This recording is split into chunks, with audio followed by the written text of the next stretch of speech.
Hello everyone, welcome to my YouTube channel job aspirant. तो दोस्तों आज है एसएससी जीडी 2025 एग्जाम के लिए हिंदी प्रैक्टिस सेट 7वां।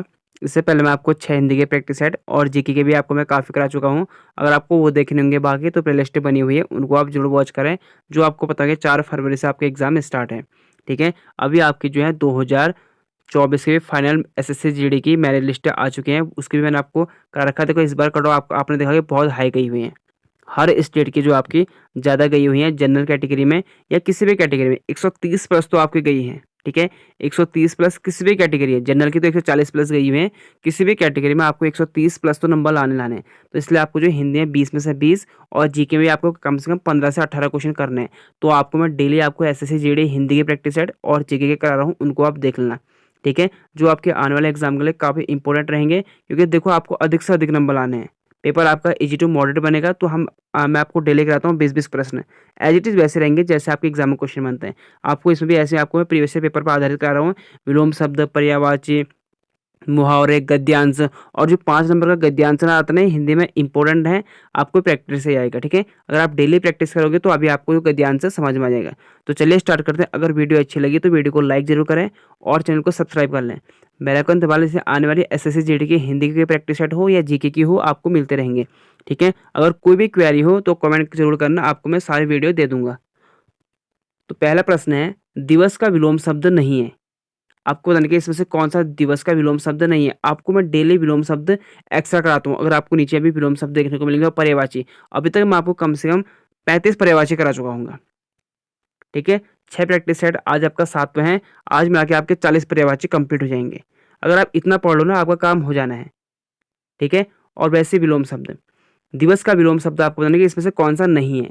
तो देखो निशा भी होते हैं, रजनी होते हैं, रात्रि होते हैं, यानी हमें विलोम शब्द बताने तो दिवस का हो जाएगा। देखो रात भी होते हैं, रजनी भी जो होता है वो रात का ही विलोम पर्यायवाची शब्द होते हैं, और निशा भी जो होता है आपका रात्रि का ही पर्यायवाची होता है। अवनी जो होता है ये धरती का होते हैं। ठीक है, आप मुझे कमेंट करके जरूर एक दो आपके पर्यायवाची जरूर बताना अवनी की। अवनी का होता है ऐसे धरती। ठीक है, अगला प्रश्न आपका बताना है इसमें। देखो मैंने कुछ एक्स्ट्रा पॉइंट जो रखे हैं इनको आपको याद जरूर करने हैं। आपको मैं डेली जो आपके जो एक्स्ट्रा पॉइंट है ना, ये तो खैर आपके प्रैक्टिस के लिए हैं, ये आपको पता लगेगा कि आपकी कितनी तैयारी अच्छी चल रही है। आप मुझे कमेंट करके भी जरूर कि जरूर बताना कि आपके 20 में से कितने क्वेश्चन सही हो रहे हैं। मेरे अंदाज से जो आपके 4 फरवरी से आपके एग्जाम स्टार्ट हैं, तो आपकी तैयारी अभी इतनी होनी चाहिए कि इस वीडियो में आपके कम से कम 15 से ऊपर नंबर तो होने चाहिए हिंदी में। ठीक है, जब तक आपका एग्जाम होगा तब तक आपके कम से कम मैं 20 क्वेश्चन के आसपास आपके जो एक्यूरेट कराने की कोशिश करूंगा। ठीक है, तो सभ्य व्यक्ति किसी का अपमान नहीं करते हैं, यानी उपरोक्त वाक्य में रेखांकित शब्द के विलोम शब्द का चयन कीजिए। तो विलोम शब्द आपको ना कि सभ्य क्या हो जाएगा, असभ्य। Option number D correct answer. Paper आपका ऐसे ही बनता है, इजी टू मॉडरेट। ज़्यादा आपको इधर उधर भागने की जरूरत नहीं है, जितना आपको मैं कह रहा हूँ इतने आपके लिए सफिशेंट है। ठीक है, आगामी का याद कर लो, गत होता है। उत्थान का होता है पतन। आग्रह का होता है दुराग्रह। एकता का होता है अनेकता। अनुज का होता है अग्रज। आकर्षण का होता है विकर्षण। उद्यमी का होता है आलसी। अधिक का होता है न्यून। आदान का होता है प्रदान एंड उर्वर का होता है उसर। आपको मैं डेली ऐसे कुछ कुछ आपको विलोम शब्द कराते रहता हूँ, तो इनको आप जरूर याद करें। ठीक है, जो एक्स्ट्रा पॉइंट है, अभी तो आपको मैं विलोम शब्द भी कम से कम 60 से 70 करा चुका हूँ। अगला आपका आकस्मिकता शब्द के लिए इनमें से उपयुक्त पर्यायवाची शब्द कौन सा आपको बताना है। ठीक है, इसमें कौन सा अकस्मात, अकस्मात, अकस्मात का आपको बताना है कि इसमें पर्यायवाची शब्द आपको बताना है। ठीक है, इसमें अचानक, अदृश्य, अभंग्य, अनिवार्य। तो इसका होता है अचानक। ठीक है, option number A correct answer. पहले आप अपना आंसर लगाना। अब जो आपके लिए एक्स्ट्रा पॉइंट है ना, ये इनको याद करते रहो। आपको मैं डेली ऐसे कराते रह रहा हूँ, बस इनको आप याद करना है आपको। ठीक है, साथ में प्रैक्टिस भी हो रही है आपकी, और आपका जो है हिंदी का विलोम शब्द पर्यायवाची बाकी आपका जो सब्जेक्ट है वो भी आपका कवर होते रह रहे हैं। आँख का याद कर लो, इंपोर्टेंट। नयन, लोचन, चक्षु, अक्षु, दृग, नेत्र। अमृत का हो जाएगा सुधा। अमी, पीयूष, सोम। अभंग का हो जाएगा अखंड, अटूट, पूर्णा। आग का अग्नि, अनल, पावक, ज्वाला, हुताशा, सानु। आकाश का याद कर लो, इंपॉर्टेंट है। अकस्मात जो आप पूछ रखा,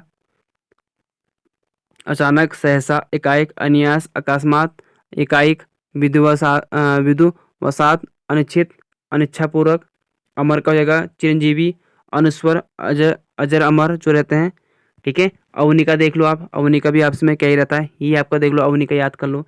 अतिथि हो गया। पत्थर इंपॉर्टेंट है। पहाड़, शेर, नग, पिता, जनक, तात, पितृ, बाप। पुत्र का हो जाएगा तनय, सूत, पूत, आत्मज, नंदन, तनुज, वत्स एवं बेटा, सारे इंपॉर्टेंट है। ठीक है, बाकी अगला है आपका फिर मुहावरे। नागरगणना मुहावरे का उचित अर्थ विकल्प में से चुनिए। तो इसका होता है, नागरगणना होता है दीनता पूर्वक प्रार्थना करना, option number C right answer. अगला है राजनीतिकों एवं राजदूतों की नीति संबंध कला वाक्यांश के लिए निम्न वाक्यांश के लिए इनमें से उपयुक्त शब्द आपको बताना है। तो इसके लिए एक शब्द होगा, वो होगा आपका क्या, ऑप्शन नंबर बी कूटनीति। राजनीति नहीं होगा, कूटनीति होगा। ठीक है, कूटनीति इसका करेक्ट आंसर होगा, ऑप्शन नंबर बी। अगला प्रश्न है, उपयुक्त में से हवा शब्द का पर्यायवाची शब्द चयन कीजिए। तो हवा का क्या होता है, ऑप्शन नंबर डी बयार। ठीक है, हवा का होता है बयार, option number D right answer. Next है, कबूतर का आपको तत्सम शब्द बताना है। इसमें से आपको देखो तत्सम और तद्भव शब्द आपको बता दूंगा। तत्सम शब्द जो होते हैं वो होते हैं जो संस्कृत के शब्द होते हैं, संस्कृत। ठीक है, और तद्भव जो शब्द होते हैं ये होते हैं आपके तत्सम, और ये होते हैं तद्भव, ये हो जाएंगे आपके हिंदी शब्द। तद्भव को बोलते हैं हिंदी शब्द, तत्सम होते हैं संस्कृत शब्द। यानी आपको इस प्रकार के कबूतर का तत्सम शब्द क्या है, यानी कबूतर को संस्कृत में क्या कहते हैं, यही मान लो आप कि तत्सम होता है संस्कृत, तद्भव होता है हिंदी शब्द। तो कबूतर का तत्सम शब्द यानी संस्कृत में क्या कहेंगे उसे कहेंगे ऑप्शन नंबर ए कपोत। ठीक है, मयूर हो गया आपका मोर, अलूक हो गया आपका आलू, मंडूक हो गया मेंढक। ठीक है, और कुछ आपके एक्स्ट्रा पॉइंट ये हैं, इनको भी आप याद कर लो। ठीक है, ये तत्सम और तद्भव शब्द, शर्करा को कहते हैं शक्कर, भिक्षु कहते हैं भिखारी, ये हिंदी वाले हैं। ठीक है, इस साइड, और ये आपके तत्सम शब्द हैं। स्त्रिका को कहते हैं ईंट, इंपॉर्टेंट है। 14 को कहते हैं चतुर्दश, उष्ट को कहते हैं ऊंट, और चंद्र को कहते हैं चांद। ये आपके एक्स्ट्रा पॉइंट है, इनको भी आप याद कर देना। वही आपके लिए मैं लेके आया हूँ जो आपके एग्जाम पॉइंट पे इंपॉर्टेंट है। अगला है, रेखांकित शब्द समूह के लिए सर्वाधिक उपयुक्त विकल्प चुनें। यानी जिसमें चेतना ना हो, उसकी दशा को नहीं सुधारा जा सकता है, तो उसके लिए एक शब्द क्या रहेगा, वो रहेगा अचेतन, option number C right answer. ठीक है, अगला प्रश्न है, नवा है, दिए गए वाक्यांश के लिए एक शब्द होगा। तो जिस पेड़ के पत्ते झड़ गए हो उसे क्या कहेंगे, जिस पेड़ के पत्ते झड़ गए हो उसे कहेंगे ऑप्शन नंबर सी अपर्ण, सी राइट आंसर, अपर्ण कहेंगे उसे। अगला प्रश्न है, निम्नलिखित में से कौन सा वाक्य करण कारक का उदाहरण नहीं है, पूछ रहा है। यानी जो करण होता है आपको पता है कितने होते हैं, कर्ता ने कर्म को करण से संप्रदान के लिए, तो ये आपने सुना होगा। तो आपको ये बताना कि इसमें कौन सा होगा। तो ये आपको पहले से बताना, देखो, सब ही भाग्य को रोते हैं, सभी भाग्य को रोते हैं, मैंने लाठी से सांप मारा, बच्चे गेंद से खेल रहे हैं, वह कलम से पत्र लिख रहे हैं। तो क्या होता है, कर्ता ने कर्म को करण से या द्वारा, करण से आता है। ठीक है, करण से आता है, तो क्या हो जाएगा आपका इसमें करण से, इसमें क्या पूछे, इसमें से कौन सा उदाहरण नहीं है पूछ रहा है। तो इसमें भी है, इसमें भी है, देखो से, तो इसमें नहीं है, तो option number A right answer. अब बाकी आप इन सबको देख लो, कर्ता ने कर्म को करण से या द्वारा, संप्रदान कारक को या के लिए आता, जहां पर आपादान से, यानी से ये अलग हो, जैसे पेड़ से पत्ते गिरते हैं, तो पेड़ से पत्ते अलग हो रहे हैं, तो इसका यानी जिसमें अलगाव हो रहा हो, जैसे आपके पेड़ से पत्ते गिर रहे हैं तो यानी पेड़ से अलग हो रहे हैं पत्ते, तो वहां पर से आएगा। ठीक है, जैसे यहाँ पर से है, यहाँ पर अलग से है, यहाँ पर कारण, यहाँ पर है कि वह कलम से पत्र लिख रही थी, तो ये कलम से पत्र लिखना एक क्या हो गया, यहाँ पर करण कारक हो गया। और अगर अलगाव का, जहाँ पर आपको अलगाव वाला दिख रहा है, जैसे आपके पेड़ से पत्ते गिर रहे हैं, यानी पेड़ से है, पेड़ से पत्ते गिर चुके हैं, तो ये क्या हो जाएगा आपका अलगाव हो गया, उसे कहेंगे आपादन कारक। संबंध होगा जो का की के, जहाँ पर लगे का के की लगे, या ना नी नहीं लगे, या री लगे, वहां पर होगा आपका संप्रदान। जब आपके सेंटेंस में ये आएंगे तो आप इस हिसाब से कारक चिन्ह को आइडेंटिफाई कर सकते हो। अधिकरण जहाँ पर मैं या पर आ जाए, और संबोधन जहाँ हे अरे अजी आ जाए। ठीक है, किसी को पुकारना या बुलाना हो, उससे संबंध अर्थ हो गया। तो आज आपके करण कारक कंप्लीट हो चुके हैं। आई होप आपके यहाँ से अभी कोई क्वेश्चन गलत ना हो। अगर आपको प्रॉब्लम हो तो कमेंट करना, आपको मैं अगला जब आपको प्रैक्टिस सेट लग जाऊँगा तो वहाँ पर आपको मैं क्लियर कर दूँगा। देखो मैंने आपको पहले में संज्ञा क्लियर किया था, फिर सर्वनाम किया था, फिर आपको विशेषण किया था। आज आपका कारण भी ये कंप्लीट हो चुका है। ठीक है? ज़्यादा आपके क्वेश्चन बनते नहीं, संज्ञा से ही बनता है। आपके संज्ञा, सर्वनाम, विशेषण, कारक यहीं से क्वेश्चन बनते हैं। आपके लिए मैं वहीं से क्वेश्चन लेके आऊँगा। देखो ये सारे आपके प्रीवियस ईयर क्वेश्चन पे आधारित हैं। यानी जहाँ से आपके इससे क्योंकि मैंने आपको जो एसएससी जीडी 2024 का पेपर एनालिसिस करा रहा था ना आपको मैं डेली, तो मुझे पता है कि कहाँ-कहाँ से क्वेश्चन बन रहे हैं। तो आपको मैं अधिक से अधिक क्वेश्चन जो आपके 12 से 15 टॉपिक है, आपको मैं वही कराऊँगा। एक्स्ट्रा आपको मैं कोई कुछ क्वेश्चन नहीं कराऊँगा, जहाँ से आपके 15 से 16 टॉपिक ऐसे हैं, जहाँ से आपके 20 क्वेश्चन बनते हैं, ठीक है? और आपको जो 5 नंबर का गद्यांश है ना, वो आपके लिए इम्पोर्टेंट है, क्योंकि वो 5 नंबर का जो आपका गद्यांश रहेगा, उसमें आपको क्या करना है, वो आपको प्रैक्टिस से ही आना है, क्योंकि 5 नंबर का जो गद्यांश होगा, जब आपको प्रैक्टिस होगी, तभी आप उसको कर पाओगे, ठीक है? आसान आता है, अभी आपको देखोगे, आपको कर लेना आप। निम्नलिखित वाक्य के किस शब्द में वर्तनीगत अशुद्धि है? आपको इसमें बताना कि अशुद्धि किसमें?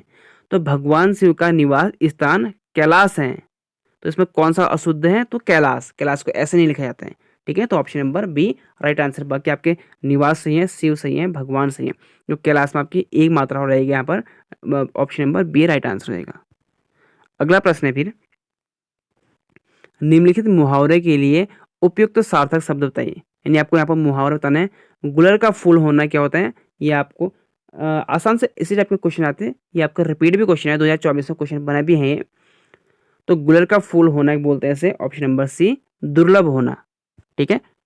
ऑप्शन नंबर इसका कर दोगे आप सी राइट आंसर, दुर्लभ होना। नेक्स्ट है, निम्नलिखित वाक्य में से कौन सा अशुद्ध वाक्य है? तो आपको बताना कि इसमें से कौन सा अशुद्ध है। उन्होंने अफवाहें फैलाई, शर्मा जी बुलाए हैं, मुझे मत मारो, बुराई से बचो। तो आपको इसमें कि कौन सा अशुद्ध वाक्य है, तो आप एक बार सेंटेंस से पढ़ो तो आपको अंदाजा जाएगा। देखो, उन्होंने अफवाहें फैलाई, तो सही लग रहा है।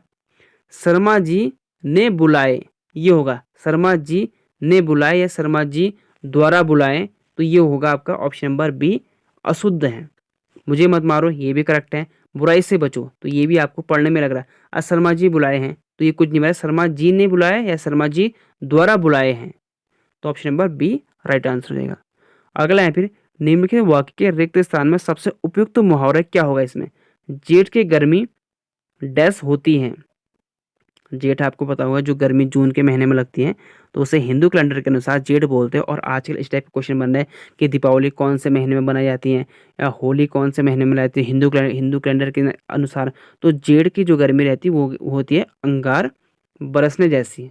अंगार बरसने जैसी होती है क्योंकि उस वक्त बहुत गर्मी पड़ती है जून जुलाई के महीने में, तो अंगार बरसने जैसे होती है। तो जेठ की गर्मी अंगार बरसने जैसे होती है, तो option number A right answer. अगला आपका 15, निम्नलिखित में से कौन सा वाक्य संज्ञा के प्रयोग की दृष्टि से शुद्ध है? तो ये आपको नहीं कौन सा इसमें सेंटेंस है बेस्ट है यानी शुद्ध है। सुमन के अनुसार शत्रुत्व अच्छे नहीं है, शत्रुत्व अच्छे नहीं है। सुमन के अनुसार शत्रुपर्ण अच्छा नहीं है। सुमन के अनुसार शत्रुता अच्छी नहीं है, या सुमन के अनुसार शत्रु अच्छी नहीं है। तो आप एक बार सेंटेंस अच्छे से पढ़ोगे तो आपको समझ में जाएगा इसमें कौन सा। देखो डी वाला, देखो सुमन के अनुसार शत्रु अच्छी नहीं है, शत्रु अच्छी कभी नहीं होती है। संज्ञा की देखो आपको सेंटेंस है, आप देखो यहाँ पर जेंडर का देखो, शत्रु के अनुसार सुमन के अनुसार शत्रु अच्छी नहीं है, तो ये कोई सेंटेंस बन नहीं रहा। सुमन के अनुसार शत्रुता अच्छी नहीं है होगा, मैंने आपको पहले ही बता दिया आपको करने की, तो option number C correct answer रहेगा। देखो यहाँ पर शत्रु तो होगा नहीं, अच्छे नहीं है, अच्छे का कोई मतलब बनता नहीं, अच्छा बनता नहीं, अच्छे तो होना ही होना है, तो ऑप्शन नंबर सी या डी में से एक होगा। अब यहाँ पर सुमन के अनुसार शत्रुता अच्छी नहीं है, तो ये बेस्ट बन रहा है। सुमन के अनुसार शत्रु अच्छी नहीं है, तो ये यहाँ पर शत्रु नहीं होगा, शत्रुता होगा, तो option number C right answer. देखो सेंटेंस पढ़ने में आपको अधिक से अधिक, देखो ये चीज़ आपको तभी आएगा जब आपको प्रैक्टिस होगी, तो इसलिए कहता हूँ कि आपको प्रैक्टिस इंपॉर्टेंट है। बाकी तो करने को कर लोगे आप, ऐसा नहीं कह रहा हूँ कि मैं ये बिल्कुल टफ है, लेकिन आपको प्रैक्टिस अगर अच्छी होगी तो आपको बिल्कुल भी करने में दिक्कत नहीं होगी, क्योंकि हमारा टारगेट रहेगा 20 में से 20 क्वेश्चन लाने, ठीक है? अधिक से अधिक नंबर आने, हमने 15-16 क्वेश्चन का टारगेट रखना है।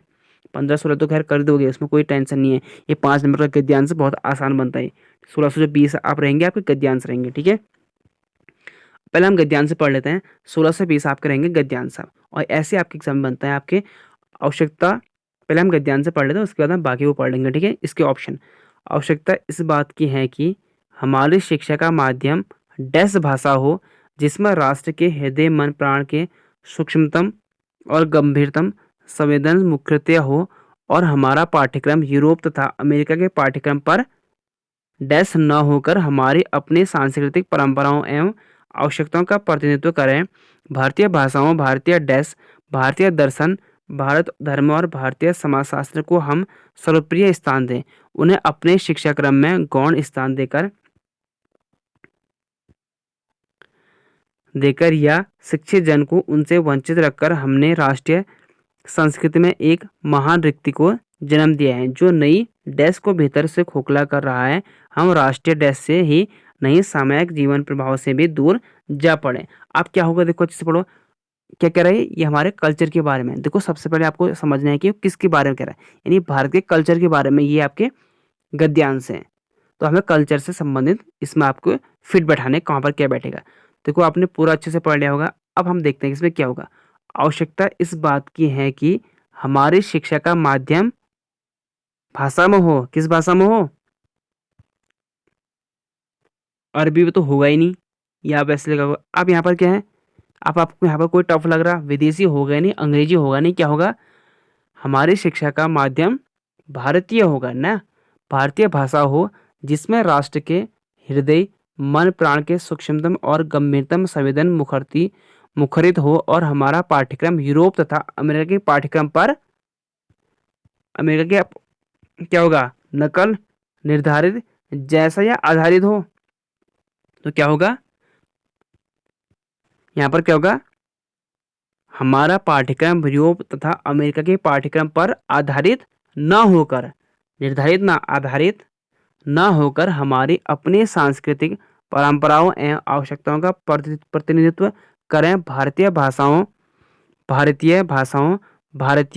दर्शन, भारतीय धर्म और भारतीय समाजशास्त्र को हम सर्वप्रिय स्थान दें। यानी भारतीय भाषाओं, भारतीय क्या होगा, इतिहास, हिंदी, उर्दू या अंग्रेजी। अंग्रेजी उर्दू तो होगा नहीं। अब बचा आपके इतिहास और हिंदी। अब आप यहाँ पर अपना कॉमन सेंस लगाना है, क्या होगा, आधारित न होकर हमारी अपनी सांस्कृतिक परंपराओं एवं आवश्यकताओं का प्रतिनिधित्व करें। भारतीय भाषाओं, भारतीय इतिहास, भारतीय दर्शन, भारतीय धर्म और भारतीय समाज। इसलिए मैंने आपको ये यहाँ पर तक सेंटेंस से पहला पढ़ा ताकि आप समझ जाओ, क्योंकि भारतीय हिंदी नहीं होगा, हिंदी का कोई मतलब नहीं है। भारतीय इतिहास, भारतीय दर्शन, भारतीय धर्म और भारतीय समाजशास्त्र को हम सर्वप्रिय स्थान दें। उन्हें अपने शिक्षाक्रम में गौण स्थान देकर या शिक्षित जन को उनसे वंचित रखकर हमने राष्ट्रीय संस्कृति में एक महान रिक्ति को जन्म दिया है जो नई क्या होगा, आप नई वैसे भी आइडिया ला सकते हो। क्या नई, अब क्या होगा यहाँ पर, नए सेना हो ही नहीं सकता, नए आदमी होगा नहीं, नए युवा आपने कभी देखा कि नए युवा कभी नहीं बोलते, नई पीढ़ी बोली जाती है। तो option number C right answer. ठीक है, नई पीढ़ी को भीतर से खोखला कर रहा है। हम राष्ट्रीय डैश से ही नहीं सामाजिक जीवन प्रभाव से भी दूर जा पड़े हैं। यानी नई पीढ़ी को भीतर से खोखल कर रहा है और कर रहा है हम राष्ट्रीय रूढ़ी, परंपरा, नियम या रीति। आप आई थिंक मुझे लगता है यहाँ पर नियम या परंपरा में कंफ्यूज होगा, लेकिन ये आपको हो जाएगा ऑप्शन नंबर जो सबसे बेस्ट होता है, जो हमारे कल्चर से संबंधित। तो हम क्या बोलते हैं इसमें, अगर हमारे कभी कल्चर की बात होता है हम नियम नहीं ले आते। यहाँ पर नियम रूल अलग हो गए, एक डिसिप्लिन नियम अलग होते हैं, एक परंपरा किस में होती है, कल्चर में होती है। तो आपको गद्यांश समझना होगा कि हमें गद्यांश में बोल क्या रहा। ठीक है, उसके अकॉर्डिंग आपको देखो इसमें नियम और परंपरा में आई थिंक मुझे लगता है कि यार रीति में तो खैर नहीं, परंपरा और नियम में काफ़ी स्टूडेंट कन्फ्यूज हो सकते हैं। बाकी तो मुझे लगता है कि ये गद्यांश में किसी को दिक्कत हुई होगी। अगर मैंने आपको स्टार्टिंग में कहा था कल्चर के बारे में, सबसे पहले आपको गद्यांश देखना है, गद्यांश किस किस किस गद्यांश में किसकी बात कही गई है। तो इस गद्यांश में हमारे भारत के कल्चर के बारे में बात की गई थी। तो नई पीढ़ी को भीतर से खोखला कर रहे हैं हम राष्ट्रीय परंपरा से ही नहीं सामाजिक जीवन प्रभाव से भी दूर जा पड़े हैं। तो क्या हो जाएगा आपका, अब हम इसमें देख लेते हैं आप एक बार लास्ट में कि कहाँ पर क्या आएगा। आवश्यकता इस बात की है कि हमारे शिक्षा का माध्यम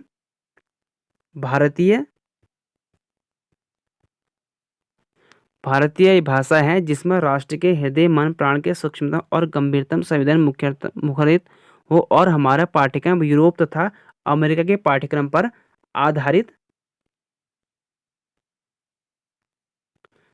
न होकर हमारी अपनी सांस्कृतिक परंपराओं एवं आवश्यकताओं का प्रतिनिधित्व करें। भारतीय भाषाओं, भारतीय इतिहास, भारतीय दर्शन, भारतीय धर्म, भारतीय समाजशास्त्र को हम सर्वोपरि स्थान दें। उन्हें अपना शिक्षाक्रम में गौण स्थान देकर यह शिक्षित जन को उनसे वंचित रखकर हमने राष्ट्रीय संस्कृति में एक महान व्यक्ति को जन्म दिया है जो नई पीढ़ी को भीतर से खोखला कर रहा है। हम राष्ट्रीय परंपरा को ही नहीं, सामूहिक जीवन प्रवाह से भी दूर जा पड़े हैं। तो ठीक है, तो आई थिंक मुझे लगता है कि सभी का ये एक्यूरेट हुआ होगा। इसमें एक आध क्वेश्चन हो सके परंपरा में या इतिहास में आपको कंफ्यूज हुआ होगा, बाकी मुझे लगता है 3 तो खैर सही हुए होंगे। तो मुझे लगता है कि आपके 15 प्लस तो होनी चाहिए इसमें, जिसकी अच्छी तैयारी हो तो वो 15-16 कुछ क्वेश्चन कर रहा हूँ। आप बताना कि आपके कितने क्वेश्चन सबसे बेस्ट हैं। ठीक है, तो आपको ऐसी रोज वीडियो मिलेंगे। अगर वीडियो अच्छी लगी तो वीडियो को लाइक जरूर करें, चैनल को सब्सक्राइब कर लें और बेल आइकन जरूर दबा लें, जिससे आने वाली एसएससी जीडी की सारी नोटिफिकेशन आपको मिलते रहेंगे। और एसएससी जीडी की मैंने अभी आपको 2024 के भी मेरिट लिस्ट जो आ रखी है, सभी सीआरपीएफ, आईटीबी सभी की आपकी हर स्टेट की उसमें मैंने डाल रखी है, तो उसको देख लेना आप। ठीक है, तो मिलते हैं आपको अगले वीडियो में। Thank you for watching.